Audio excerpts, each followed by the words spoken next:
여러분들 이번 지금 영적으로 좀 민감하거나 기도를 좀 많이 하는 분들은 지금 되게 어려울 겁니다. 왜 어렵냐면 이 나라가 이 교회에서는 훈련받은 게 있습니다. 개인적으로 저도 지금 되게 혹독한 시간을 보내고 있는데 제 안에 짓눌림이 있습니다. 눌림. 너무나 심한 눌림이 제 안에 있습니다. 가슴이 이렇게 쪼그라드는 눌림이 있습니다. 그 이유는 주님 앞에 계속 여쭤봤습니다. 하나님, 왜 제가 이렇게 힘듭니까? 어떤 개인의 죄입니까? 아니면 어떤 관계의 문제입니까? 주님 말씀하지 않으시고 제가 그런가 하여 그런 문제들을 해결하면 눌림이 그대로 있습니다. 왜 그런가? 지금 이 나라가 어렵기 때문에 그렇습니다. 여러분 잘 생각해 보십시오. 이전에 천안함 사건 날 때도 다 힘들지 않았습니다. 사람들이. 그리고 지난 겨울에 강당인 대학생들이 돌아갈 때도 아무 힘들었지만 전 국민이 괴롭지는 않았습니다. 근데 이번은 전 국민이 힘들어합니다. 좌파 우파가 없습니다. 그런데 힘들면 저희가 그들을 위로하고 기도해주면 되는데 문제는 힘듦이라는 게 틈입니다. 여러분, 사람이 몸이 힘들면 틈이 돼요. 조그만 얘기 한마디도 제 심령에 확 꽂히거든요. 사람이 감정이 힘들면 어떤 사람의 눈빛 하나가 공격이 돼요. 그리고 민감할 때 말 한마디 잘못하면 특별히 그 톤, 말의 톤만 조금 피크가 올라가도 상처를 받아요. 힘들다는 건 틈이 된다는 거예요. 지금 중요한 건 특별히 좀 민감하고 영적으로 기도를 많이 하는 자들에게 이 현상들이 나타나는 것 같아요. 왜냐하면 그들이 나라를 위해서 기도하는 자들이거든요. 이 교회가 또 나라를 위해서 기도하는 교회예요. 그래서 여러분들 정말로 지금 이 한반도가 틈이 생겼어요. 아픔이라는 틈. 그걸 어둠의 권세가 가만두지 않을 거예요. 걔네들은 좋은 기회가 찾아왔어요. 여러분, 제가 저 3층에 포기원을 놓고 이제 기도 안 해요. 왜 기도를 안 하냐면 저분들이랑 저랑 아무 상관이 없어요. 그리고 저분들 가운데 교회 다니는 분도 많이 있어요. 근데 저 포교원이 재단이면 저는 생명을 걸고 싸워요. 영적 전쟁이기 때문에. 재단은 거룩한 제사장이든 사악한 제사장이든 둘 중에 하나밖에 없어요. 거룩한 제사장이 그 재단에서 울고 부르짖으면 하늘이 열리고 그 땅에 하나님의 임재가 임해요. 그렇지 않을 경우에는 어둠을 끌어당겨요. 여러분이 혈과 육의 싸움이 아니라는 걸 보셔야 돼요. 사람과의 싸움이 아니에요. 처음엔 오해했기 때문에 하루에 아침, 점심, 저녁 5번, 6번 재단을 드리면 이제 영적으로 전쟁이 붙는 거예요. 어둠을 끌어내리기 때문에. 근데 다행히 거기가 재단이 아니었어요. 그냥 물건 파는 데였어요. 할머니들 모아놓고 노래방 틀어놓으시고 막 춤추시고 물건 파는 데에서 제 마음속에는 그분들에 대해서 아무런 마음이 없어요.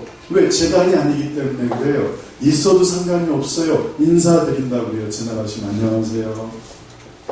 영의 싸움에는요, 여러분, 혈과 육으로 보시면 안 돼요. 지금 이 땅이 영적 싸움이 시작되는 것 같아요. 나라를 위해서 기도하는 때가 되는 것 같은데 가장 먼저 누구 먼저 칠까요? 파수꾼부터 치는 거예요. 전쟁이 벌어질 때 여러분 제일 먼저 누구부터 쓰러뜨리냐? 문 지키는 사람부터 칼을 던지든 총을 쏘든 먼저 쓰러뜨려 놔야 돼요. 그래야지 문이 열리거든요. 이 교회가 나라를 위해서 기도하는 교회예요. 명색이 서울 기도의 집이에요. 서울의 기도의 집이 얼마나 많겠어요? 이름이 서울 기도의 집이에요. 그리고 21번 예배를 지금 진행하고 있어요. 100% 완벽하진 않지만 21번 예배가 하루에 3번씩 1명, 5명, 10명씩 진행이 되고 있다고요. 그리고 저희 기도의 첫 기도들이 대부분 나라를 위한 기도라고 제가 말씀을 드렸어요. 누구든지 먼저 오면 나라를 위한 기도부터 먼저 하십시오. 며칠 전에 꿈을 꿨어요. 언덕 위에서 마을을 내려다보고 있어요. 제가 집집마다 불이 났어요. 어두운 밤이에요. 집에도 불이 타고 마당에도 막 불길이 번져 여기저기 난리가 났어요. 너무나 분명한 꿈이니까 지금 제 눈에도 그 그림이 보여요. 저는 소리쳤어요. 큰 소리로 부르짖었어요. 불이야! 불이 났어요. 무척 다급했어요. 제가 목소리를 더 높였어요. 더 부르짖었어요. 사람들에게 소리 질렀어요. 반응이 없어요. 불은 계속 타고 번지고 있고 천지가 불로 뒤덮여 있는데 사람들이 나올 생각을 안 해요. 그래서 계속 소리 질렀어요. 불이야. 불이 났어요. 여러분 나와야 돼요. 집에서 나와야 돼요. 불이 번질 거예요. 사방은 불길이 솟구치고 있었습니다. 불길이 일어날 때 거기에서 폭죽처럼 불화살들이 막 다른 곳으로 옮겨붙고 있었어요. 쉬지 않고 불 속에서 터져나오는 불화살들이 너무나 위험해 보였어요. 그래서 있는 힘을 다해서 소리를 질렀습니다. 사람들을 깨웠어요. 제 온 힘을 다해 소리쳤어요. 어느 집에서 갑자기 몇 명이 튀어나오는 거예요. 근데 그들이 상황을 봤어요. 전 너무 감사했어요. 제가 소리 질렀는데 반응하고 사람들이 나왔어요. 정말 극소수가 나왔어요. 밖으로 나온 사람들은 분주했어요. 불이 번지는 것을 막기 위해 최선을 다하기 시작했어요. 저는 언덕에서 마을을 계속 보고 있었어요. 불바다였어요. 그리고 꿈이 깼어요. 나라가 위험한 상황입니다.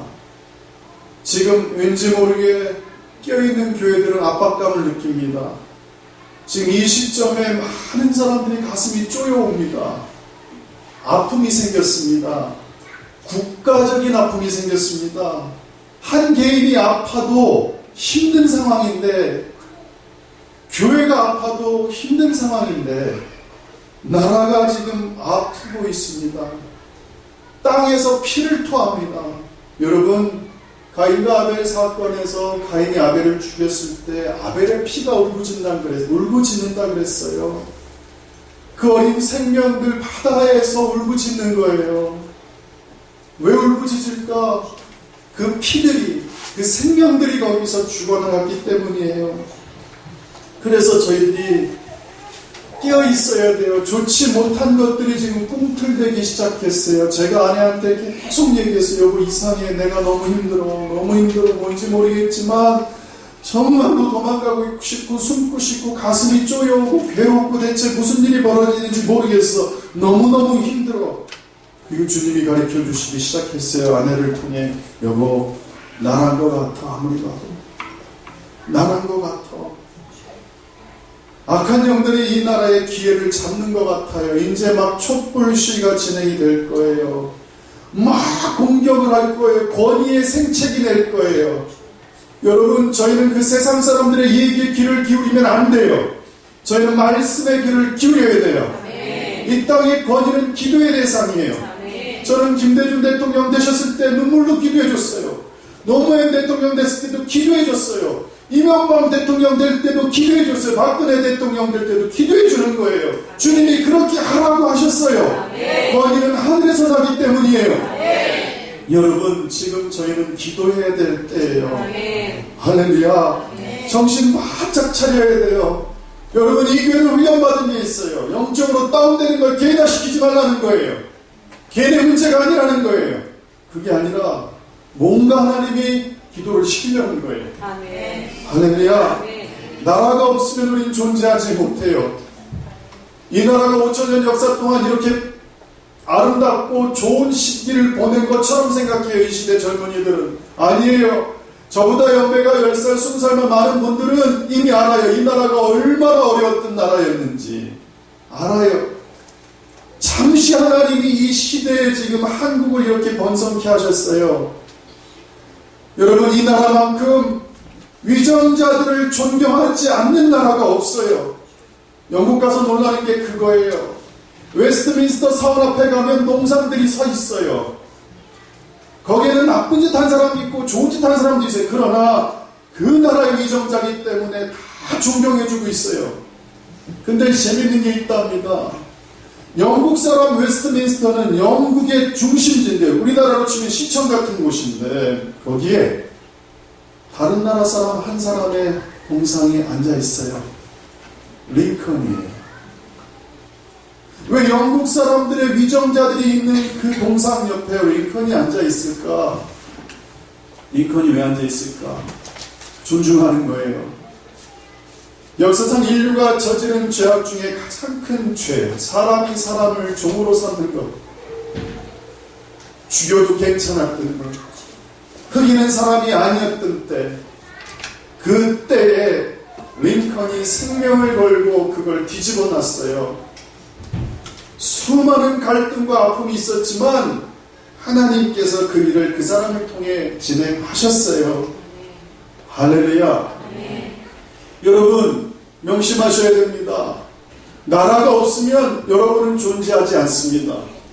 여러분, 일본 가면 아마 그 사람들이 일본말로 쉿벌레 여러분 시험해 볼 겁니다. 관동 대지진이 있을 때 그러지 않았습니까? 대지진이 있는 사건을 무마하기 위해 한국 조선인들이 했다고 그러고 발음을 실험해 보지 않았습니까? 거기 걸렸던 조선인들 다 죽여나가지 않았습니까? 지금 여러분 나라 잃어버리면 중국 가도 대접 못 받습니다. 지금 나라 잃어버리면 여러분이 어느 나라 가도 여러분들을 누구도 인정해 주지 않습니다. 여러분들은 한국 사람입니다. 아멘. 이 나라가 없으면 존재하지 못합니다. 나라 없는 서름을 경험해본 경험이 우리에게는 있습니다. 일제 36년입니다. 그 치욕의 시대. 한 번 때린 녀석은 미안해 한 번 하면 되겠지만 맞은 사람은 평생 기억에 남는 거예요. 할렐루야. 여러분, 그래서 성숙해져야 돼요. 저는 인생에서 가장 슬펐던 게 제가 성숙하지 못해서 우리 딸을 2년 동안 때렸을 때가 있었어요. 전 그때가 지금도 생각하면 눈물이 나요. 목욕하다 말 안 들면 손바닥 때리고, 말 안 들면 엉덩이 때리고. 귀 좀 막아주세요. 우리 애지는 듣고 있어요? 성숙하지 못한 아빠. 제가 언제 아빠가 돼봤어야죠. 애들을 어떻게 마음을 만져주고 소통하는 법을 배웠어야죠. 못 배웠습니다. 그리고 실수를 했습니다. 지금은 그렇게 하진 않습니다. 변했기 때문에. 한 가지 느끼는 것이 있습니다.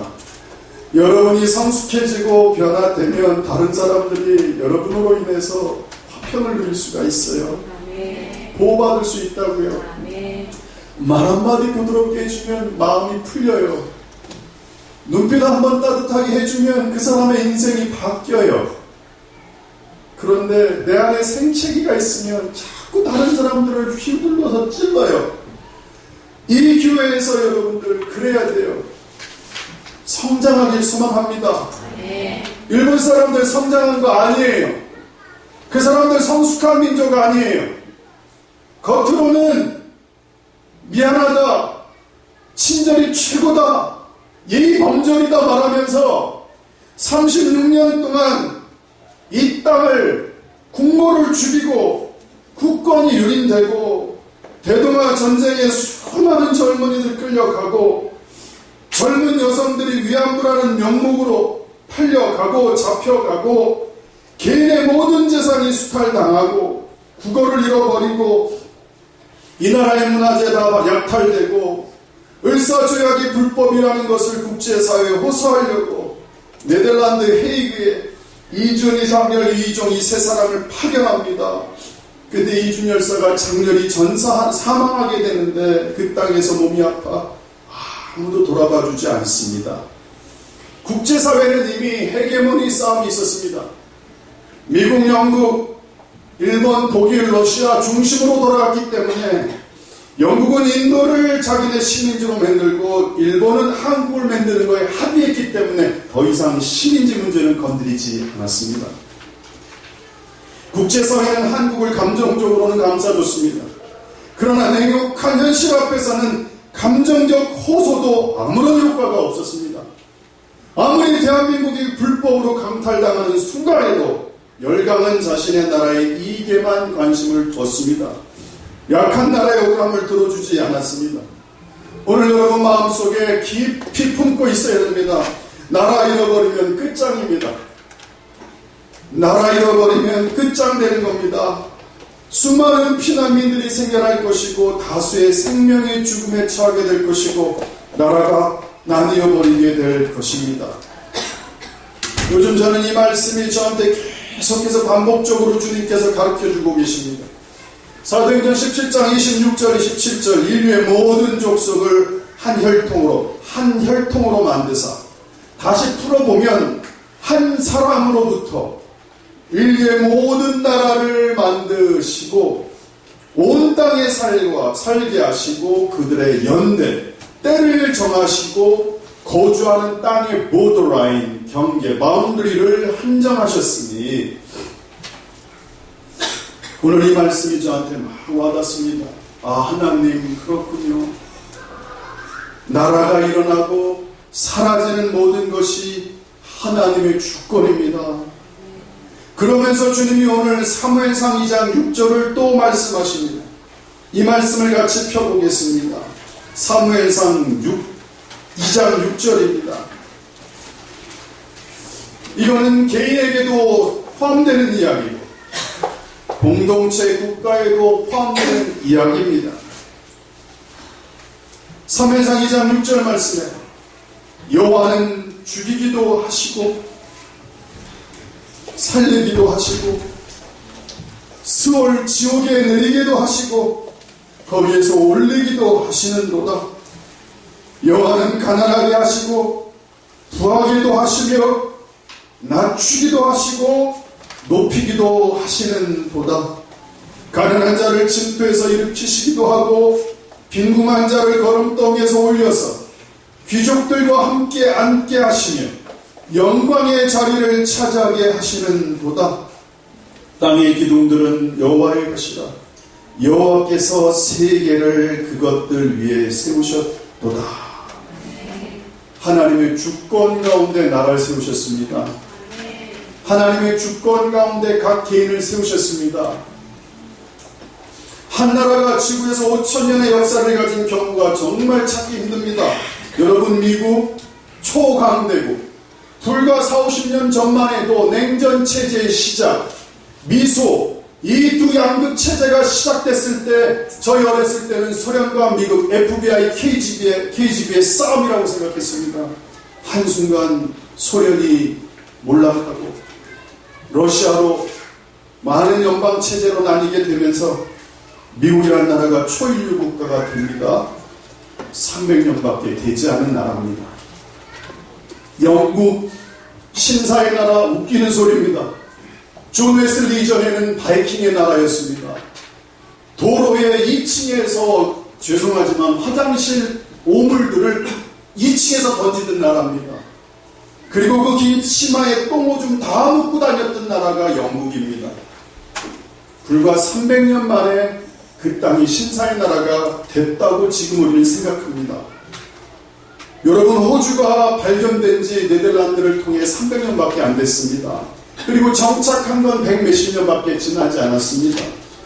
독일이라는 나라도 단일 국가가 된 게 불과 150년 전 이야기입니다. 나라가 사라지고 그 나라들이 일어나는 모든 역사가 하나님의 주권입니다. 여러분 500년 전에는 이런 나라들이 존재하지 않았습니다. 지구상의 영국이 신사의 나라 될 거라고 예측했던 주변국은 한 나라도 없습니다. 프랑스, 스페인, 독일, 본토 사람들은 영국을 정말 비천하게 생각했습니다. 바이킹의 나라였기 때문에. 지금 전 세계 260개 나라가 존재합니다. 이 나라 가운데 상당수의 나라들이 영국, 스페인, 포르투갈, 프랑스, 네덜란드의 식민지였습니다. 영국만 해도 56개 커먼웰스가 있습니다. 우리는 모르지요. 영국은 4년마다 자기네들끼리 올림픽을 합니다. 미국, 캐나다, 호주 다 참가합니다. 그러니까 어느 정도 수준이냐면 전 세계 260개국이 개최하는 올림픽이나 자기네들이 하는 커먼웰스 4년마다 한 번씩 하는 거나 똑같습니다. 수준이. 어마어마한 수준입니다. 그런 식민지 지배하에 세워진 나라가 세계의 절반입니다. 남미를 보십시오. 베네수엘라, 칠레, 아르헨티나, 브라질은 포르투갈, 이 수많은 콜롬비아, 이 나라들이 대부분 스페인의 식민지들이 아니었습니까? 멕시코까지. 그런데 이 나라들이 불과 세워진 지 500년 다 내외입니다. 역사의 뒤안길로 사라진 나라가 부지기수입니다. 힘을 가지고 있던 나라가 약소국으로 밀려나 버립니다. 절대 권력, 지금의 초인류 국가였던 페르시아, 지금 이란으로 아주 작은 나라가 됐습니다. 미츠라임, 이집트, 애국, 이집트는 전 세계에서 가장 못 사는 나라 중에 하나입니다. 여러분 이집트 가면 이집트 분들이 저 동영상 안 들었으면 좋겠어요. 건물을 짓는데 4층 건물이면요 4층 꼭대기에 다 철심들이 나와 있어요. 4개, 5개가. 모든 건물이 다 철심이 나와 있어요. 그게 세금을 내지 않기 위한 방법이에요. 그리고 도로가 다 휴지예요. 5년, 10년 동안 휴지를 걷어가질 않아요. 그러니까 땅이 다 휴지 조각이에요. 알고보니까 세계 최강의 나라 파라오의 국가였던 이집트가 지구상에서 가장 힘든 나라 중에 하나가 되어버렸습니다. 반대인 경우도 있습니다. 아르헨티나 경우는 50년 전까지 세계 3대 부국이었습니다. 그런데 지금 아르헨티나는 IMF를 맞고 세계에서 가장 가난한 나라가 되어버렸습니다. 하나님이 일어나게 하시고 쓰러지게 하시고 하나님이 부유하게 하시고 하나님이 가난하게 하시고 하나님이 높이시기도 하시고 하나님이 낮추시기도 하시고 우리가 잘해서 지금 이 나라가 된 게 아닙니다. 우리나라 5천년 역사 가운데 지금까지 번성한 경우는 찾아보기 힘듭니다. 혹자는 말합니다. 광개토대왕 장수왕 때도 죄송하지만 아시아를 흔들어 놨지 전 세계를 흔들지는 않았습니다. 지금 대한민국처럼 전 세계를 흔드는 경우는 역사상 처음입니다. 왜 이렇게 큰 축복을 하나님이 허락하시는 걸까? 왜 불과 3, 40년 만에 이렇게 바뀌는 걸까? 하나님께서 지금 이 시대에 한국을 쓰시려고 작정하시기 때문에 그렇습니다. 전 세계가 이 나라를 주목하고 있습니다.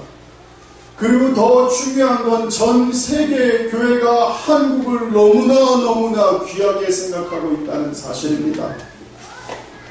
지난달에 릭조이노 목사님이 이렇게 말씀을 나눴다고 합니다. 한국은 앞으로 세계 전략의 중심지가 될 것이다. 청년운동과 새로운 리더십이 일어날 것이다. 그리고 정말로 제대로 된 선지자들이 일어날 것이다. 한국 기독교인들은 지치거나 경계를 늦추지 말아야 된다. 그러니까 여러분 가다가 힘들 수 있습니다. 나라가 위험에 처하면 기도하는 그룹들이 지칠 수 있습니다. 그걸 넘어가시길 소망합니다. 아멘. 할렐루야. 아멘. 아멘. 아멘. 확신과 인내를 가지십시오. 아멘. 한국은 전략의 중심지가 될 것입니다. 이 대한민국은 전 세계 기독교의 지금 보루입니다. 여러분 그나마 한국교회가 썩었다 전 그렇게 보지 않습니다. 물론 그런 현상이 있을 수 있겠지만 그나마 이 한국이 전 세계 기독교의 지금 보루입니다. 이건 우리가 평가하는 게 아닙니다. 세계의 많은 사람들이 평가합니다. 이 대한민국의 교회에 이 부흥이 전 세계 기독교에게 힘을 주고 있습니다.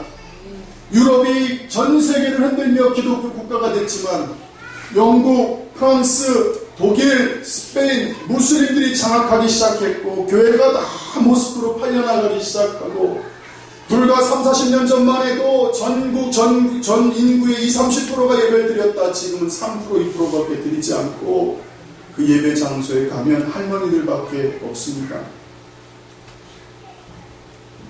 여러분들, 이 한국을 전 세계가 모델로 보고 있습니다. 저 우간다의 시골에서 이 한국의 부흥의 소식을 한 책자를 통해 읽은 다음에, 아, 그랬구나. 평양대붕이 임했을 때 동네에 있는 모든 사람들이 문을 닫고 예배를 드렸구나.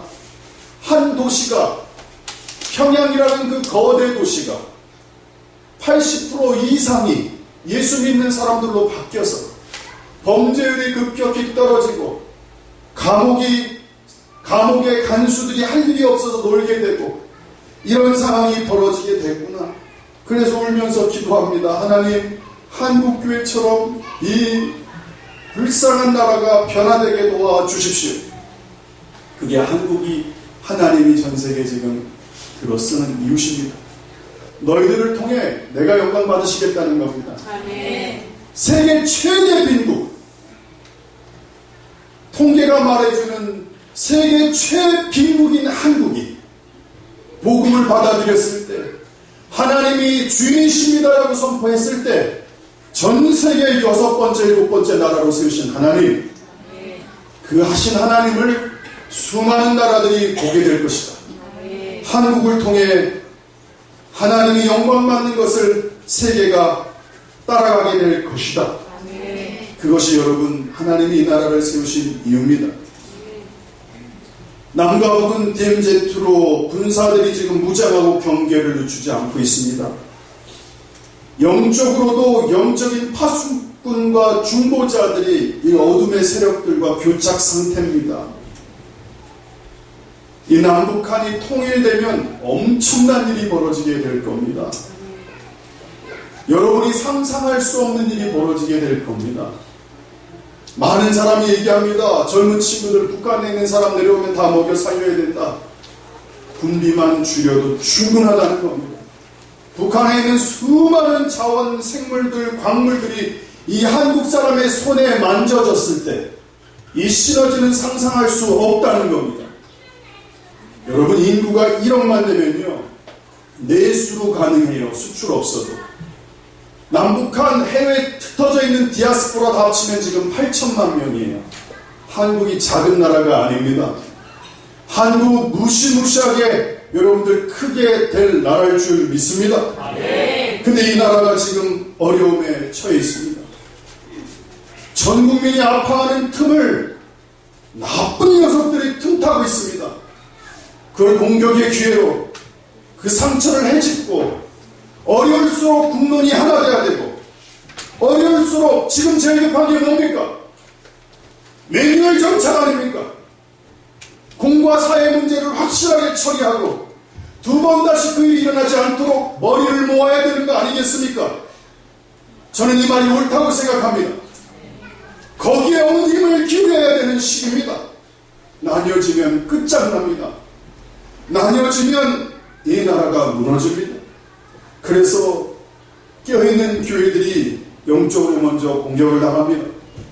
깨어있는 하나님의 사람들이 먼저 어둠의 권세들이 치기 시작합니다.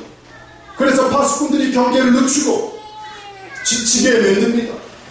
제가 이 강대상 올라오기 전까지 그런 상태였습니다. 피목사가 일어나지도 못하고 저 구석에서 안경 벗고 울고 있습니다. 하나님, 왜 이렇게 나라가 힘듭니까? 정리야, 반주 좀 들어갈래? 그러면서 미국에서 선포된 이 말씀이 저한테 와닿습니다.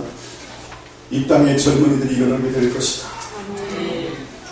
마지막 시대에 위대한 기독교 지도자들이 나오게 될 것이다. 말씀하십니다. 지난번에 여러분, 성경의 인물들을 한번 다 무슨 부르심으로 저들이 세워졌는지 너가 한번 살펴보라 그러셔서 살펴본 이야기를 해드렸지요.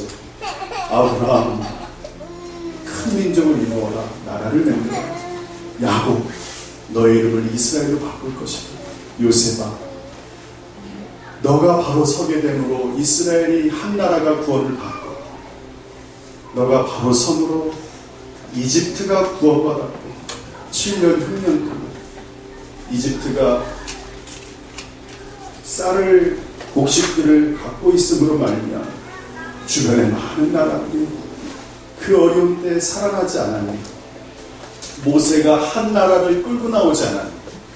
여호수가 그 나라를 세팅하지 않았니? 사사들이 나라들을 일으키지 않았니? 온니엘, 에훗, 삼갈, 드보라, 기드온, 돌라, 야일, 입다, 입산, 엘론, 압돈, 삼손, 이 하나님의 사사. 나라가 미디안 블레셋에 의해서 완전히 멸절됐을 때 한 사람을 일으켜서 나라를 구원해 주지 않니? 그럼 차치하고 선지자들을 보려 이사야, 예레미야, 에스겔, 다니엘, 호세아, 요나, 나움 다 나라들을 위해서 일하지 않았니?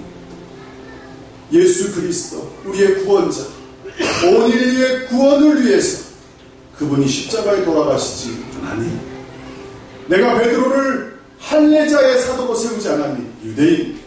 내가 바울을 이방인의 사도로 세우지 않았니? 수많은 열방의 사도.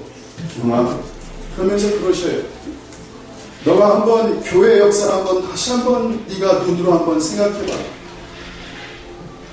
제가 요즘 1300년부터 1700년까지 500년의 교회 역사를 지금 1년째 공부하고 있습니다. 1년째 계속해서 그들의 책을 읽고 30-40명의 글들을 읽고 있습니다. 그리고 주님이 보여주시는 게 있습니다. 피목사야 잘 봐라. 위클리프, 영어로 성경을 번역해서 절대 권력이 없던 교황이 잘못됐다. 너가 나의 마음을 품고 일어날 수 있니? 그들과 싸울 수 있니? 이 땅의 백성들이 신음하고 있다. 이 땅의 교회들이 죽어가고 있다. 위클리프야, 일어날 수 있니? 아멘. 야누스가 또 일어납니다. 체코에서 교황이 하나님의 나라와 뜻이 아닌 자기의 세계를 만들고 있구나. 자기 왕국을 만들고 있구나. 교회가 문제를 일으키고 있구나. 후스야, 너가 정말 짖을 수 있니? 나의 선지자 파수꾼처럼 목소리를 선포해서 그 땅을 흔들어 깨울 수 있니? 아멘. 그리고 불에 타 죽습니다. 토마스 모, 윌리엄 틴들, 토마스 클레머, 존 후퍼, 존 넉스, 윌리엄 브래드포드, 올리버 크로멜, 존 밀턴, 존 버년, 조지 폭스, 존 로크, 존 웨슬리, 찰스 웨슬리, 조지 휘필, 프란시스 에스베리, 장 칼멘, 베자, 마틴 루터, 멜랑이턴, 토마스 민처, 스페너, 프랑케, 진젠도르, 베라스무스, 츠링글리, 기욤, 파렐, 블링거, 수많은 하나님의 사람들을 네가 한번 봐라. 그들이 힘이 있었니? 그들의 교회가 대형 교회였니? 그들이 엄청난 능력을 갖고 있었니? 그들은 대체 누구니? 오늘 기도의 제목처럼 하나님의 마음과 뜻을 품었던 자들입니다. 수많은 사람들이 죽어나갑니다. 수십만 명의 청교도가 죽어나갑니다. 칼빈은 프랑스에서 스위스 제네바로 왔다가 제네바에서 쫓겨나 스트라스부르크로 들어갔다가 거기서 만난 사람들이 누구냐? 영국에서 신앙의 자유를 찾아 도망갔던 300명의 성도들을 데리고 목회를 합니다. 이 500년 동안 이 나라가 어둠이었다. 500년 동안 하나님의 뜻과 마음이 이 땅에 부어지지 않았다. 500년 동안 이 땅에 하나님의 사람들이 나타나는 것을 저주하고 심판하고 핍박했다. 그런데 그들은 죽어나갔다. 그들은 일어났다. 또 깨지지 않을 것 같은 바위들의 머리를 부딪혀 죽었다. 그러면 내가 또 일으켰다. 또 죽어나갔다. 또 일으켰다. 또 죽어나갔다. 비목사야, 처음부터 창세기서부터 예수님 당시나 1300년대나 1700년대나 똑같지 않느냐? 하나님의 나라와 마음을 이 땅에 부을 사람들을 내가 준비시켜 놨단다. 그들은 힘이 없었다. 그들은 나라를 위해서 울부짖었던 사람들이다.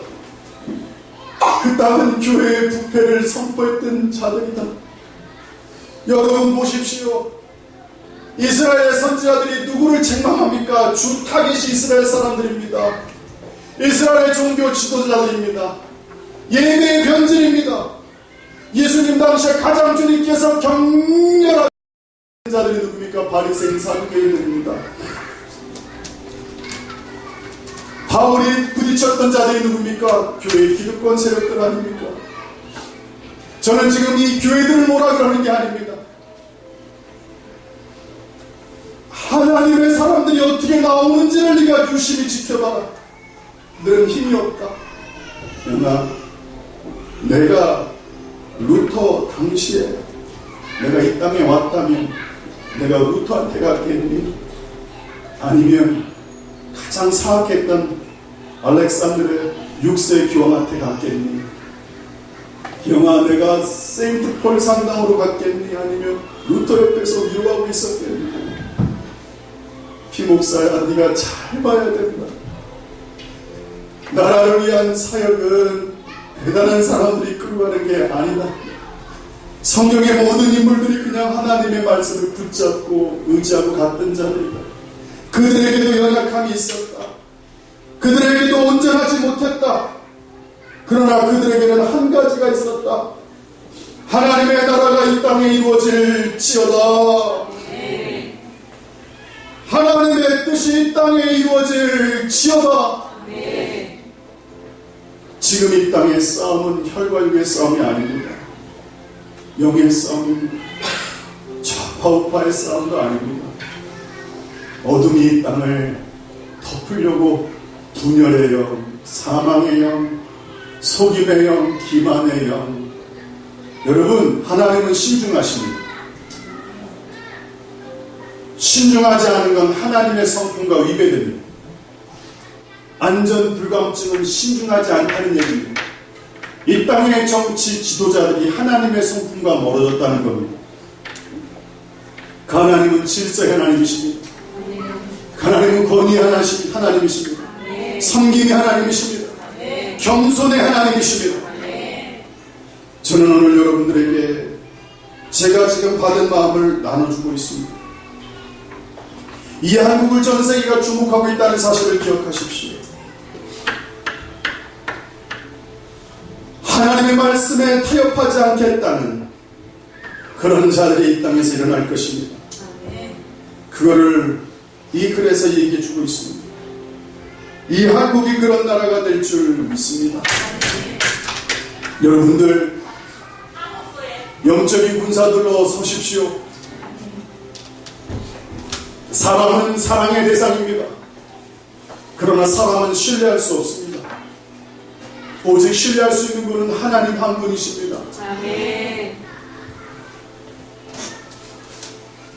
이 땅에 수많은 기독교인들이 죽어나갔습니다. 뭐에 죽어나간 겁니까? 하나님의 나라, 영광을 가로채는 것들과 싸웠던 겁니다. 하나님은 나라를 통해 영광 받으시길 원합니다. 그래서 계시록에서 수많은 족속, 나라와 민족과 백성이 주의 보좌 앞에 모이는 겁니다. 그 보좌 앞에 모여 하나님의 거룩한 이름을 높이는 겁니다. 하나님은 만유의 주십니다. 하나님은 만왕의 왕이십니다. 그분만 홀로 높임 받으실 줄 믿습니다. 그게 하나님의 계획이십니다. 그 하나님의 계획에 동참하는 자들에게 예수 그리스도께서 이 땅에 다시 오실 때, 이 땅을 통치하실 때 같이 왕노릇하게 하시겠다고 말씀하시는 겁니다. 오늘 주님이 이 교회에 격려하시면서 주시는 말씀입니다.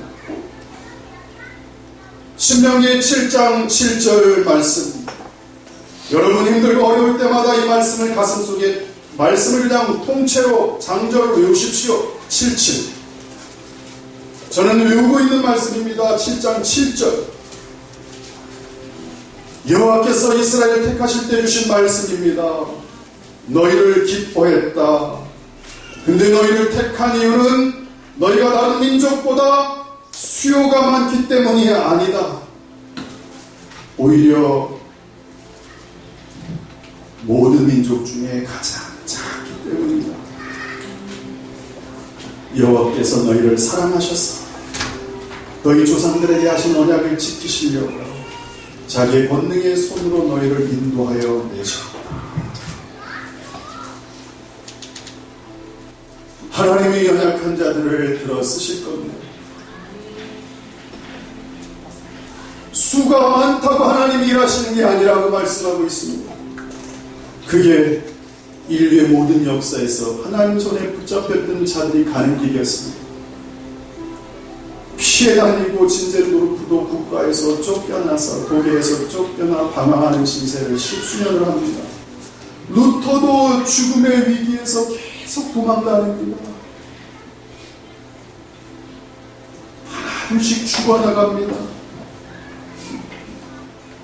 오 하나님, 오늘 마지막 말씀입니다. 고린도전서 1장 27절 26절 28절 형제들아 너희를 부르심을 봐라. 육체를 따라 지혜로운 자가 많지 않다. 능한 자가 많지 않다. 문벌 좋은 자가 많지 않다. 그러나 하나님께서 세상에 미련한 것들을 택해서 지혜 있는 자들을 부끄럽게 하려 하십니다. 세상에 약한 것들을 택해 강한 것들을 부끄럽게 하려 하신다. 하나님께서 세상에 천한 것들과 멸시받는 것들과 없는 것들을 택해 있는 것들을 폐하려 하신다. 이는 아무 육체도 하나님 앞에서 자랑하지 못하게 하려 하시며, 오늘 찬양 가운데 주님이 마음속에 가르쳐줬던 내용이었습니다. 비목사야, 내가 누구한테 갈까 생각해보라. 나는 나와 동행하는 자들에게 갈 것이다. 너는 나와 함께 하자꾸나. 말씀 안에 머물러 있어라. 너는 착각하지 마라. 너가 정말 잘 돼서 세상의 높은 자, 대통령, 위정자, 어마어마한 기업의 총수가 됐을 때 찾아갈 거라고 생각하면 역사를 하라. 예수 그리스도조차 가장 낮은 데로 오셨고 가장 낮은 데서 가셨다. 성령님의 어떤 감동이었습니다. 교회 역사를 살펴봐라. 내가 세운 주의 종들이 어떻게 살아갔는지, 그 어마어마한 벽에 부딪히고 그 어마어마한 부딪힘에도 저들이 무너질 때도 있었다. 그러나 그들이 나를 붙잡았다. 그리고 내가 그들을 썼다. 그리고 내가 온 땅에 영광을 받기, 온 땅으로부터 영광을 받기 시작했다. 그리고 그들은 역사에 내가 이름을 남겨준다. 역사, 성경의 모든 역사 인물들은 다 놓쳐도 상관없습니다. 예수 그리스도 한 분만 여러분들이 붙잡으시길 소망합니다. 그분이 어떻게 가셨는지를 살펴보시기를 바랍니다. 할렐루야.